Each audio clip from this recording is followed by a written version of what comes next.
Hi guys, it's Princess Mia. Welcome back to my channel, and today I will be reading Cinderella Part 3.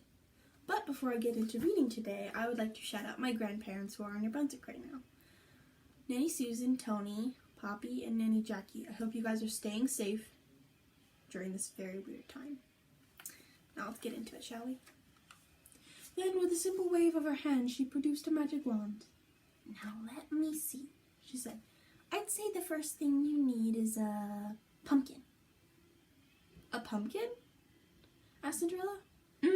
Said the fairy godmother. And what happened after that was truly a miracle. Her fairy godmother did find a pumpkin. She waved her magic wand at it and said a little something. Then that pumpkin, that plain ordinary garden pumpkin, turned right into a beautiful coach. Oh, it's beautiful, said Cinderella. The fairy godmother had used some very special magic words. Salakadoola minchikaboola bippity boppity boo. She sang a song for Cinderella to tell her how it worked. Salakadoola minchikaboola bippity boppity boo. Put 'em together and what have you got? Bippity boppity boo. Salakadoola minchikaboola bippity boppity boo. It'll do magic, believe it or not. Bippity boppity boo. Now salakadoola means a minchikaboolaroo, but the thingamabob that does the job is bippity boppity boo. Salakadoola minchikaboola bippity boppity boo. Put 'em together and what have you got? Bippity boppity boo.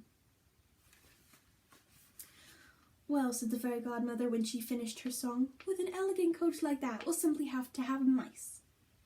Mice? Asked Cinderella. The fairy godmother gathered together 4 of Cinderella's little mice friends. 2 of them were Jacques and Gus.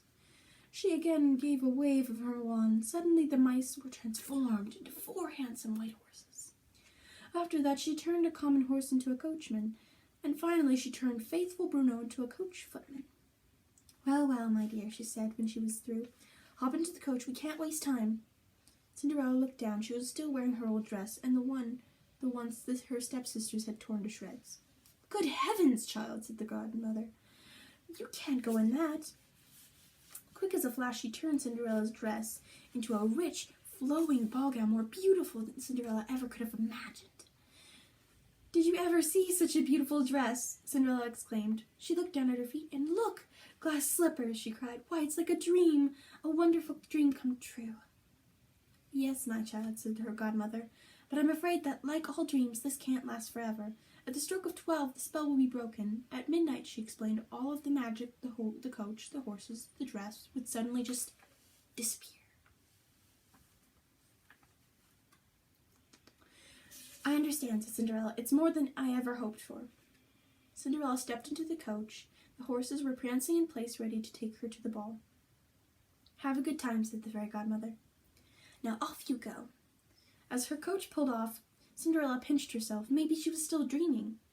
There she was in an elegant coach. She had her own horses and coachman and footmen. She was wearing a beautiful gown, but best of all, this Cinderella could hardly believe her eyes. She was on her way to the prince's ball. Now we are at chapter 13. At the ball, things were not going at all as the king had planned. Many young women were there, but the prince wasn't interested in any of them. Each girl stepped up to the prince to be introduced. To each the prince bowed politely, then he turned his head and yawned. And the king watched from above. I can't understand it, he said. There must be at least one who would make a suitable wife. The next to be introduced were Anastasia and Drizella. They stepped up to the prince as the court announcer read their names. This time, however, as he bowed, the prince saw someone across the room.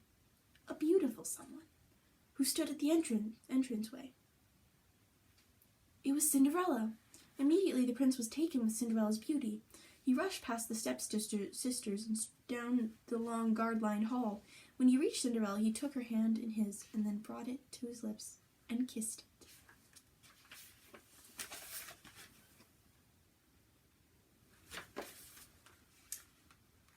The king, of course, was thrilled. Quick, Walt, the waltz, he called to the orchestra leader. At once, Cinderella and the prince began to dance. As everyone watched in awe, they danced across the ballroom. Then the prince waltzed Cinderella onto the balcony and down the steps to the palace garden. Well, said the king, now for a good night's sleep. The king was sure that everything would now work out exactly as he had planned. The boy was in love, wasn't he? All the prince had to do was propose. What could possibly go wrong? The king left the duke in charge. See that they are not disturbed, he instructed, and when the boy proposes, notify me immediately. Out in the garden, Cinderella and the prince continued their moonlit waltz. They both knew that something wonderful, something magical had suddenly happened to them. Cinderella began to sing, "So this is love, so this is love, so this is what makes life worthwhile. I am all aglow, and now I know the key to heaven is mine. My heart has wings, and I can fly. I'll touch every star in the sky. So this is the miracle that I've been dreaming of. So this is love." Indeed, it was a beautiful night. All around them, trees swayed gently in the night breeze. Above them, shooting stars chased each other across the sky. The prince walked Cinderella up a bridge. It overlooked a shimmering pond. There the prince took Cinderella in his arms. Just as they were about to kiss, chimes sounded. Clock chimes. Cinderella jumped away. Oh my goodness, she exclaimed. "What's the matter?" asked the prince. "It's midnight," said Cinderella. She started to go. "No, wait," said the prince. "You can't go now." "I must," said Cinderella. "Oh, please." "The prince, I haven't met the prince yet."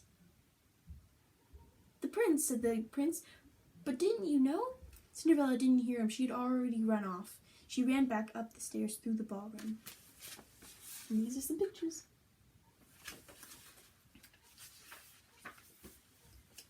And down the palace steps, on the steps as she fled, one of her slippers fell from her foot. She would have stopped to pick it up, but there was no time. She ran out onto the coach that waited below.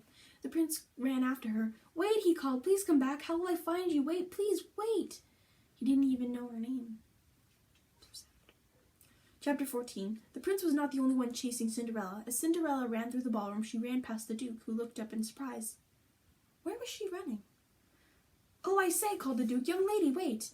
By the time he took off after her, she had already reached the palace gates. He had to stop her. "Guards, close the gates," he shouted. With the clock striking the hour, Cinderella jumped into her coach. When the coach bolted off, it sped through the gates before they closed. "Follow that coach," shouted the duke. At his command, the palace horsemen jumped on their steeds and galloped after Cinderella. They chased her coach through the gate and then down a winding hill. They were gaining. It seemed they might catch her. At the last stroke of 12, however, Cinderella's coach turned back into a pumpkin.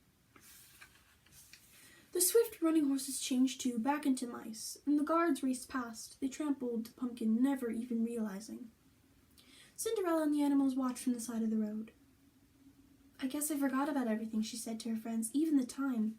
She sighed, recalling her time at the ball. But he was so handsome. I'm sure that even the prince himself couldn't have been so wonderful. Once again, Cinderella was dressed in tatters. She stood up to make her tired way home. "Look," said Jacques and Gus, staring at her feet. "Look, your flipper, Cinderella, your flipper." There on Cinderella's foot was the other glass slipper. It had not changed back. The fairy godmother had left her one memento of her wonderful night, and Cinderella took the slipper and held it in her hand. "Thank you," she said, looking up towards the heavens. "Thank you for everything."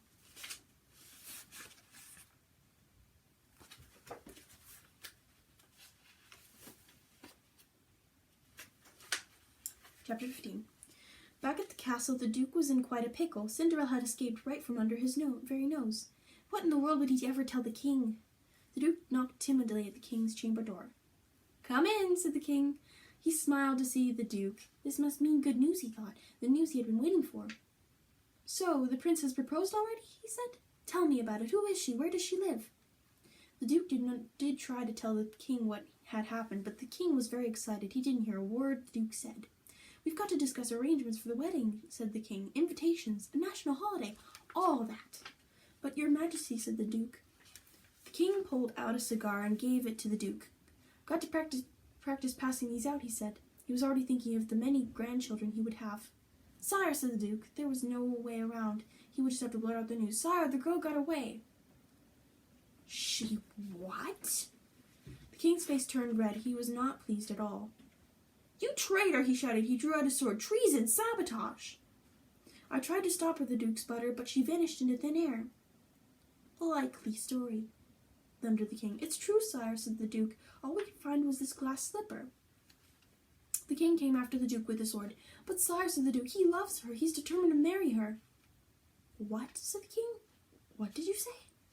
"The prince swears he'll marry the only girl who fits the slipper," said the Duke. The king grabbed the slipper from the Duke and kissed it. "Ah, we've got him!" cried the king. If the prince said he would marry the one who fit the slipper, all they had to do was find the girl who fit the shoe. Any girl. "You'll try the shoe on every young woman in my kingdom," said the king, "and if the shoe fits, bring her in." "But sire," said the Duke, "this shoe may fit any number of girls." "That's the prince's problem," said the king. "He's given his word. We'll hold him to it." Chapter 16. Early the next morning in the town square, the Duke posted an official proclamation. Everyone in town was abuzz talking about it. The prince was going to marry the girl who fit the slipper. When Lady Tremaine heard the news, she hurried home. She had plans for her two daughters, big plans. Drusilla and Anastasia were still asleep. "Get up this instant," their mother ordered. "We haven't a moment to lose. The Duke will be here any minute." "Huh? Why?" "Huh? Who will?" asked Drusilla. The Duke shouted, Lady Tremaine. "He's hunting for that girl, the one who lost her slipper at the ball." Cinderella stood at the door with the breakfast tray. She heard every word. "They say the prince is madly in love with her," said Lady Tremaine.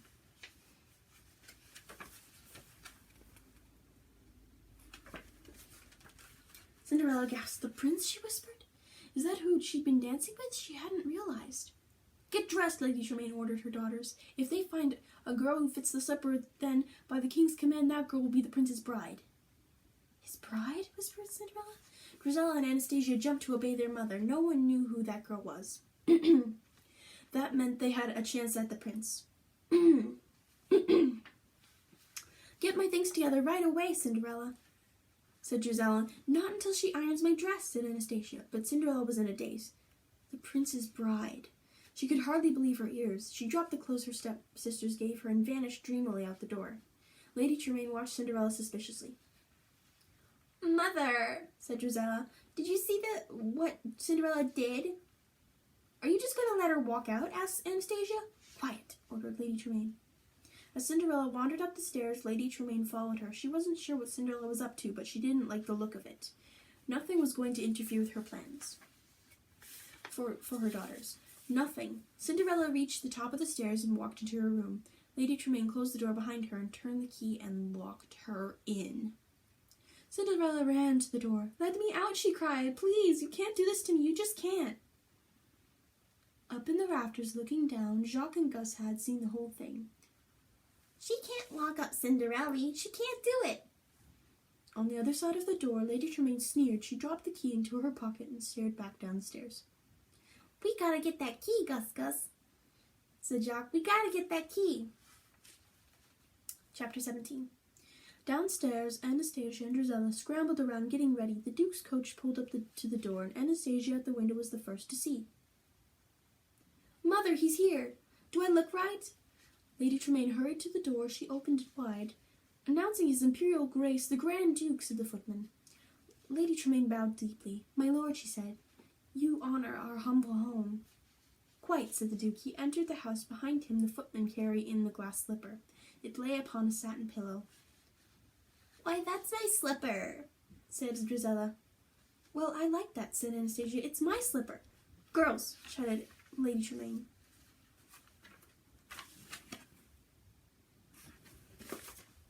The Duke unrolled his scroll and began to read the royal proclamation. In all the excitement, no one noticed Jacques and Gus. The two little mice had snuck into the room and were crouching on the table. They peered over the edge into Lady Tremaine's pocket. There was the key. All right, now all they had to do was get it. Gus held Jacques' tail and lowered him slowly down. The Duke finished reading the proclamation and dropped to a chair. "Let us proceed with the fitting," he said. Anastasia was first to try. When she had seated herself comfortably, the footman took her foot and tried on the shoe. It slipped right on.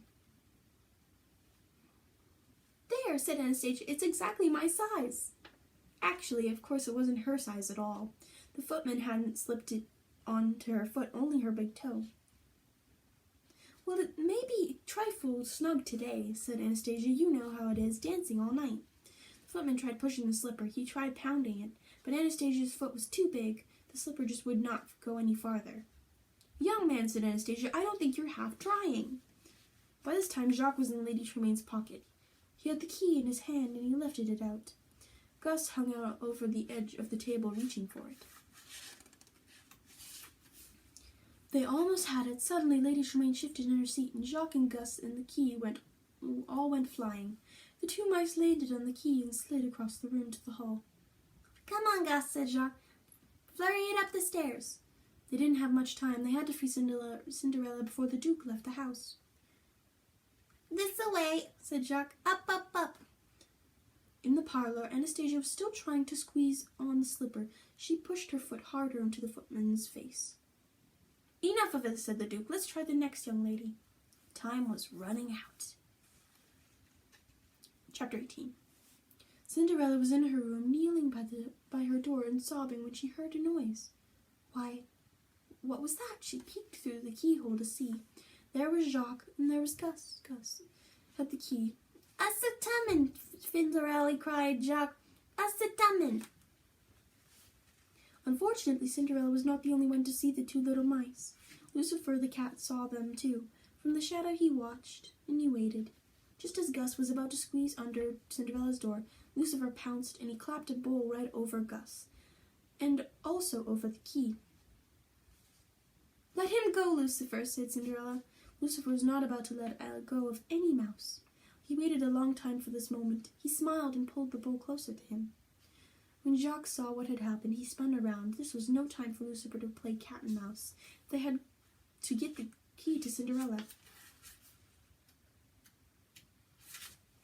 The little mouse ran right up to Lucifer. He grabbed the cat by the tail and bit down as hard as he could.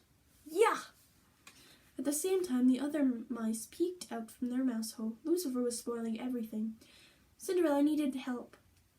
The mice ran back into their holes and armed themselves with forks. They flew at Lucifer. Charge! With one swoop of his paw, Lucifer knocked them all away, and Lucifer laughed. This was easy, or so he thought. Clank! A plate hit him in the head. It was Cinderella's bird friends flying overhead. They had plates in their beaks, and they dropped them like bombs on Lucifer's head. Lucifer cowered, but still he held his paw tightly over the bowl. Bruno, Cinderella had an idea. "Get Bruno!" she yelled to the birds. "Get Bruno, quick!"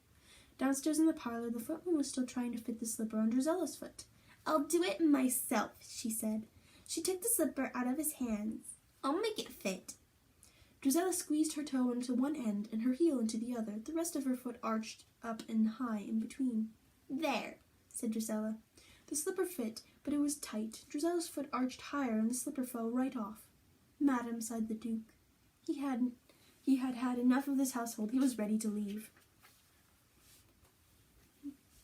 Just at that moment, Bruno raced through the barnyard. He bounded into the house, up the stairs. Where was that cat? Bruno hated Lucifer. He'd do anything to save Cinderella.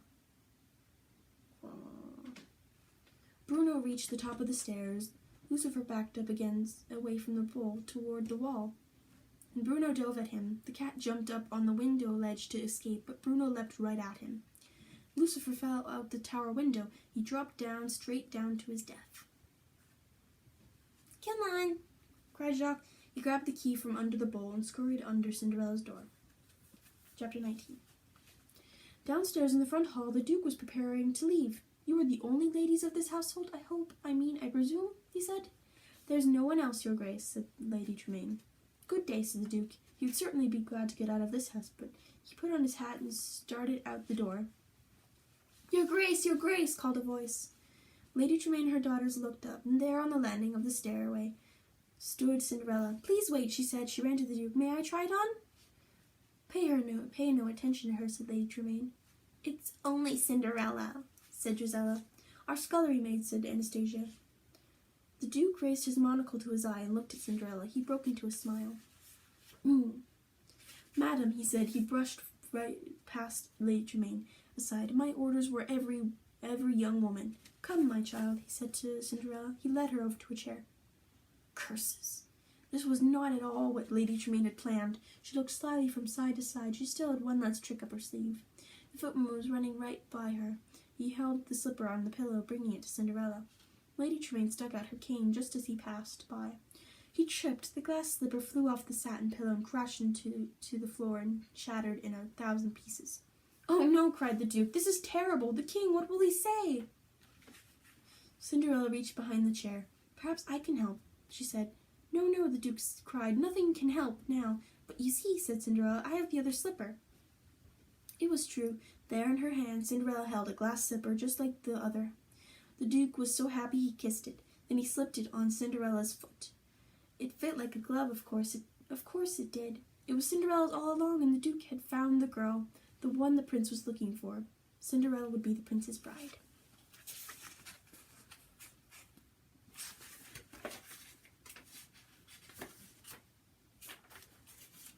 Chapter 20. Just as Cinderella had dreamed, she and the prince were married. It was a joyous and lovely wedding. As the ceremony ended, the prince and Cinderella ran down the aisle and out of the church. Bluebirds fluttered behind them, carrying Cinderella's train in their beaks. As Cinderella ran down the church steps, she again lost one slipper. This time, however, she turned back to get it. The king was there waiting. He slipped it back on her foot. Cinderella planted a kiss on the top of his head and ran back to join her prince. All of Cinderella's animal friends had come to the wedding and were there to see her off. Jacques and Gus waved goodbye as she stepped into her carriage, and Bruno ran alongside, barking his congratulations. The carriage rolled off. It moved slowly down the road, and through a grand stone archway, the prince and Cinderella kissed. It was the end of a lovely fairy tale. Once Cinderella had been scorned and treated cruelly. Now she was a princess, and all because she had held fast to her dreams. Cinderella and her prince rode off into their new life together, and they lived happily ever after.